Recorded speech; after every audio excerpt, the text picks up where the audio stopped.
მთელი ყურადღება გაკეთა ირანის შახის აქილევსის ქუსლზე. მისი აქილევსის ქუსლი იყო აიათოლა ხომეინი.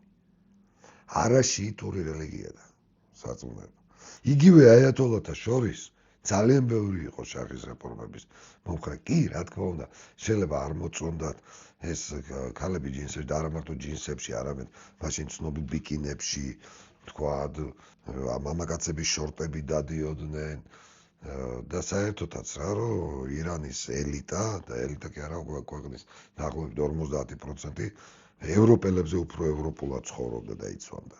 უამრავი აიათოლა იყო ირანში, ვინც ლოიალური იყო ასე თუ ისე რეჟიმის მიმართ.